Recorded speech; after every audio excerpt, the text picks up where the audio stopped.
రూకగ్రీవాలు సర్పంచ్ పదవికి జోరుగా వేలం పాటలు ఏకగ్రీవం చేసి ఆ డబ్బును అభివృద్ధికి వెచ్చించే యోచన. గ్రామ పెద్దలు ఈ మాట కన్నా గ్రామ పెద్ద అనే మాట కిక్కు. సర్పంచ్ పదవికి చేపడితేనే దానికి స్వార్థకత, ఆ హోదానే వేరు, ఆ గుర్తింపే ప్రత్యేకం. ఇలా పదవి కాంక్షతో ఆశావాహులు ఏకగ్రీవ హస్తాన్ని వదులుతున్నారు. పోటీ లేకుండా సర్పంచ్ గా ఎన్నికయ్యేందుకు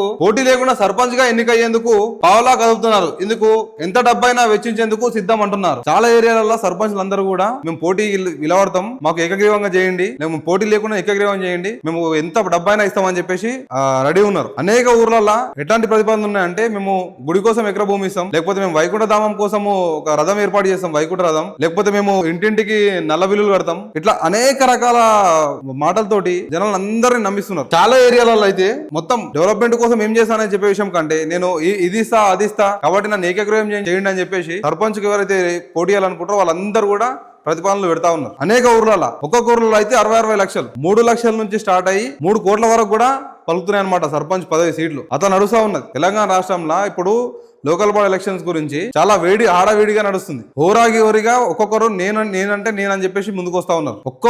అంటే పార్టీ తరఫున లెక్క పెట్టుకుంటే ఒక కాంగ్రెస్ పార్టీ అయినా, బీజేపీ అయినా, బీఆర్ఎస్ అయినా ఒక్కొక్క పార్టీ తరఫున ఇద్దరు క్యాండిడేట్ రెడీ అవుతా ఉన్నారు, నేనంటే నేను అని చెప్పి. ఇట్లా కాకుండా కొన్ని ఊర్లలో ఏమైతుందంటే ఇండిపెండెంట్ గా ఒకరినే ఏకగ్రీవం చేయండి అని చెప్పి చెప్తా ఉన్నారు. ఏకగ్రీవం చేసిన వ్యక్తి నేను ఇది ఇస్తా అది ఇస్తా అని చెప్పేసి. కాబట్టి చూడాలి ఎవరెవరు ఏమేమవుతారు. ఇంకొకటి చాలా మందికి తెలుసుకోవాల్సిన విషయం ఏముంటది అంటే, ఎక్కడన్నా పైసలతోటి ఉన్నాడు పదవి, లేకపోతే భయపెట్టి ఏకగ్రీవం చేయడం, అనేక ప్రలోభాలకు లోపెట్టి వాళ్ళను ఏకగ్రీవం చేపించుకునే ప్లాన్ చేయడం, వాళ్ళకందరికి ఏదో ఒక మాయమాటలు చెప్పేసి ఏకగ్రీవం చేపించుకునే ప్లాన్ చేసిరు అనుకోండి, ఆ సర్పంచ్ పదవి చెల్లదు. ఎప్పుడు చెల్లవో తెలుసా? నువ్వు నిజంగానే డబ్బులు పంచి డబ్బులతోటి ఆ పదవిని కొన్నావు, ఆ డబ్బులతోటి ఆ ఏకగ్రీవం అయ్యింది, లేకపోతే ఎవరినో భయపెట్టి ఏకగ్రీవం చేసిర్రు, అనేక ప్రలోభాలకు భయపడి ఏకగ్రీవం చేసిరు అన్నట్టు గిట్ట కేసు ఫైల్ అయ్యి అది నిరూపించబడింది అనుకోండి, ఆ సర్పంచ్ పదవి కాలం ఉండదు. ఇంతలోనే వెళ్ళి అంతనే మాయమైనట్టు అయిపోతుంది.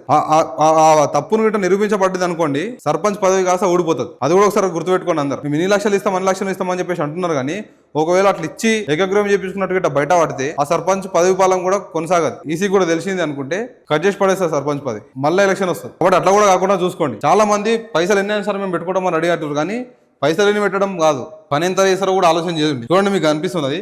ఎంతైనా వెచ్చించేందుకు సిద్ధమవుతున్న ఆశావాహులు. గద్వాల్ జిల్లా కొండపల్లిలో రూపాయలు 60 లక్షలు పలికిన పదవి. గొర్లకాన్ దొడ్డిలో 53 లక్షలు, చింతకుంటలో 38.5 లక్షలు, శ్మశానానికి ఎకరం ఇచ్చేవారికే పదవి. వామనపల్లిలో ఆఫర్.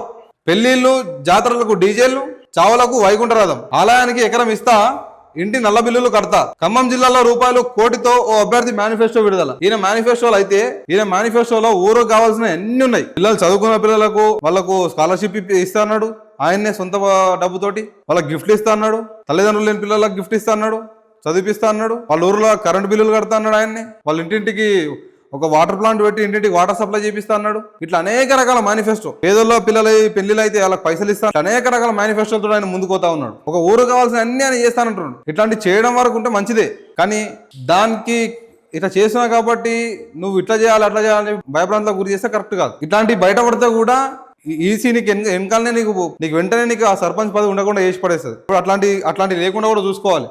ఏమున్నా మాటిచ్చి జనాలకు వాళ్ళని నమ్మించి వాళ్ళ నమ్మకం తీసుకొని నువ్వు సర్పంచ్ గా పోటీ చేయాలి. పోటీనే కరెక్ట్, ఎలక్టెడ్ గా ఉండడమే కరెక్ట్, కానీ ఏకగ్రీవం పంచాయతీలు పెట్టుకోవద్దు.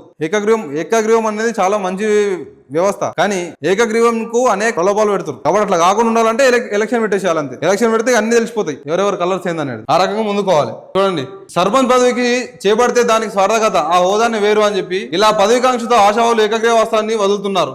పోటీ లేకుండా సర్పంచ్ గా ఎన్నికయ్యేందుకు పావలా పడుతున్నారు. ఇందుకు ఎంత డబ్బైనా వెచ్చించేందుకు సిద్ధమవుతున్నారు. పైసలు పెట్టి పదవి కోరేటోడు మాత్రం డెవలప్మెంట్ చేసేది పనులు తక్కువ. అది కూడా గుర్తుపెట్టుకోండి. ఎవరు ఏది చెప్తే అది, ఎవరో వచ్చి పైసలు పడేస్తే మళ్ళీ ఓటేస్తారు అనేటట్టు వాళ్ళు ఉండడం, పైసలు తీసుకుని మేము ఓటేసామంటారు జనాలు ఉండడం కూడా కరెక్ట్ కాదు. అట్లాంటి వాళ్ళు ఓన్ బాగుపరిచే పనులు చేయరు. కాబట్టి అందరూ కూడా ఆలోచన చేసుకొని కరెక్ట్ క్యాండిడేట్ను సెలెక్ట్ చేసుకొని ఆ క్యాండిడేట్కు సపోర్ట్ చేయండి. Thank you.